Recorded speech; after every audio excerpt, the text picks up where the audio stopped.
That's the way. Yo. Monsieur le gouverneur, bonjour.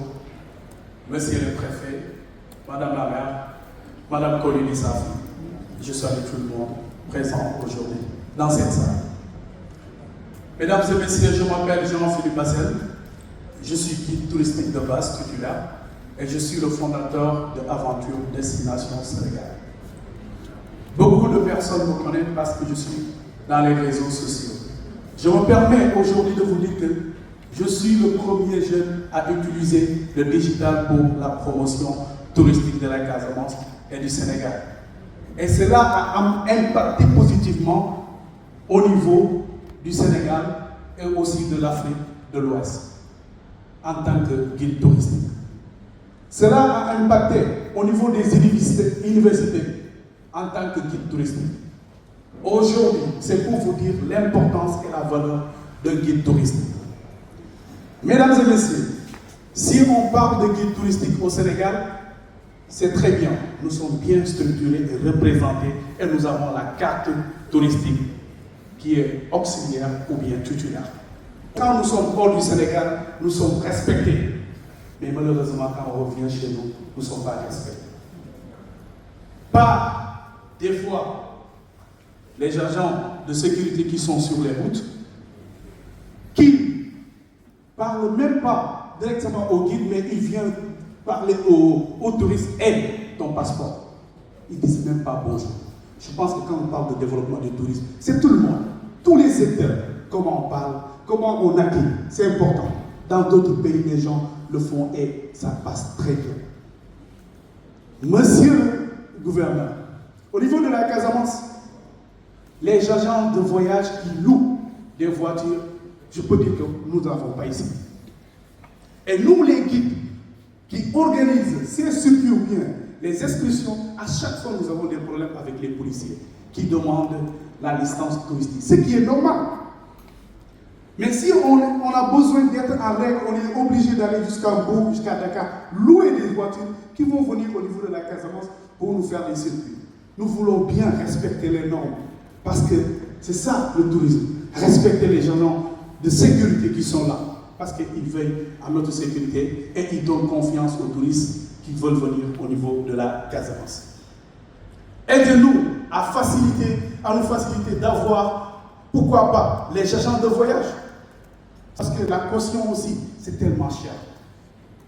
Les jeunes de la Casamance, les acteurs du tourisme, sont sur le terrain, ils se battent matin, midi, soir. Mais malheureusement, ils n'ont pas des gens qui les accompagnent. Alors, monsieur le gouverneur, je reviens sur, parce que quand on parle de tourisme, vous l'avez dit, l'État a bien fait et la vision de l'État, elle est extraordinaire. Parce qu'il a su intégrer tous les couches pour pouvoir développer ce secteur-là. Et ce n'est pas encore fini. Nous sommes au niveau régional, nous allons descendre au niveau des villages. Parce que les gens du village aussi font partie des gens qui peuvent aussi nous aider à développer ce secteur-là. Permettez-moi de parler un tout petit peu de culture. Il a marché sur ma langue par rapport à l'événement de Oundoumayo qui a suscité beaucoup de débats dans l'année passée. Mais pourquoi encadrer et accompagner? Cette année, on a vu des changements sur des panels d'entrepreneurs. Beaucoup de jeunes entrepreneurs étaient présents. Alors si c'était des jeunes, et vous pensez que les gens ils vont aller là-bas? Donc j'invite à l'État et aussi l'agence de la promotion touristique du Sénégal de s'approcher. Parce que nous avons besoin de ça. Si aujourd'hui le festival de jazz de Saint-Louis fait un besoin, c'est parce qu'ils ont eu des gens qui les accompagnent. L'État est là aussi. Donc nous avons besoin de ce Oundoumayo encadré pour que nous puissions faire un puzzle toujours et vendre la destination Casamance, étant donné que c'est la fin juste de la saison. Malheureusement, actuellement, au niveau de Cap-Skirring, il n'y a personne. De Fontaine, il n'y a personne. Mais permettez-nous d'avoir ce festival pour relancer le tourisme local. Alors, je vais vous parler aussi des choses qui sont urgentes. Parce qu'en tant que guide touristique, les clients m'appellent par exemple, ils me disent 10 jours au niveau de la Casamance. Si vous n'êtes pas expérimenté, vous ne pouvez pas faire une offre de 10 jours au niveau de la Casamance. Vous allez faire 5 jours, vous terminez à visiter, et les autres 5 jours, Rien. Parce que les sites ne sont pas valorisés, parce que les sites ne sont pas réhabilités, parce que les sites ne sont pas construits. Carabane, s'il vous plaît, mettez ça dans les cas urgents. Depuis des années, on est en train de dire Carabane. Comme la vision est en 2050, on va marcher ensemble. Parce que nous aussi, en tant que guide touristique, nous allons aussi participer au développement de ce tourisme. Mesdames et messieurs, le premier parc du Sénégal s'appelle le Parc national de la Casamance, créé en 1990. 70, excusez-moi. Comme la vision c'est en 2050, je voudrais bien qu'on le mette aussi dans cette vision de 2050 pour augmenter les sites à visiter. Mesdames et messieurs, au niveau de Djilapao, à côté, il y a une case que l'homme qui s'appelle Jean, qui l'a construit de moi, il est décédé, très inspirant, qui regroupe tout un potentiel artistique extraordinaire. Au niveau de Enamport, c'est urgent. La plus ancienne case Impluvium, c'est pas possible qu'on aille là-bas et trouver la case à cet état-là. Franchement. Et c'est au niveau de Eloubali aussi. Les cas sont en train de partir.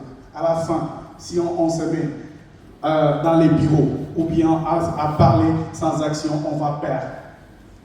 Donc c'est le moment de réhabiliter ces sites-là. Je pars au niveau de Abéné. Le site qu'on appelle Bankaworo, c'est à valoriser avec l'histoire manquée. Pourquoi pas mettre au musée au niveau de Abéné. Monsieur le gouverneur, je veux qu'on implique aussi les quais de pêche dans les sites à visiter. Parce que des fois, quand on amène les touristes dans les quais de pêche, les gens nous regardent comme ça, peut-être comme des espions, ou bien on est venu faire des photos seulement. Quand on arrive dans les quais de pêche, les touristes sont contents. On les explique la solidarité. On les explique comment on construit les pirogues. On les explique comment on pêche ici avec nos bateaux-là. Et ils sont contents. Donc on aimerait bien que vous impliquiez le secteur de la pêche, parce que c'est aussi des sites à visiter qui nous permettent de compléter les 10 jours qu'on peut faire avec les touristes au niveau de la Casamance. Monsieur le gouverneur, la Casamance a une potentiel.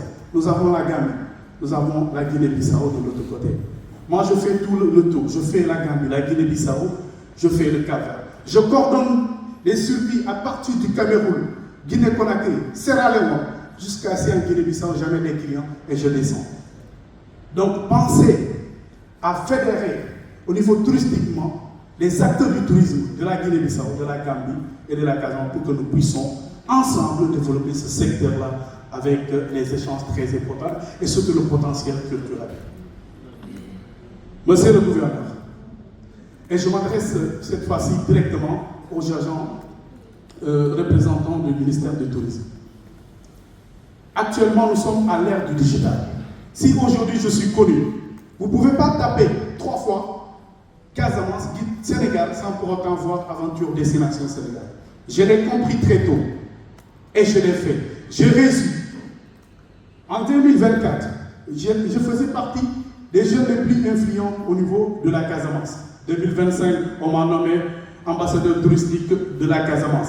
Et j'ai organisé ce qu'on appelle le Grand Gala Casamance, sous la présence du préfet sortant de Oussouye. Il y avait plus de 200 personnes. Mon objectif, c'était quoi? De regrouper ces acteurs sur quelque chose pour pouvoir échanger et montrer aux jeunes et aux guides que notre métier, c'est un métier de noble. Et montrer ces jeunes-là qui aspirent à être guides touristiques ou bien quelque chose, d'avoir la force et le courage. Et les sponsors, c'était les jeunes entrepreneurs de la Casamance qui ont créé des choses pour le développement de la Casamance. Alors, j'en viens pour vous dire que pour ensemble bâtir ce tourisme pour pouvoir valoriser cette destination au niveau international.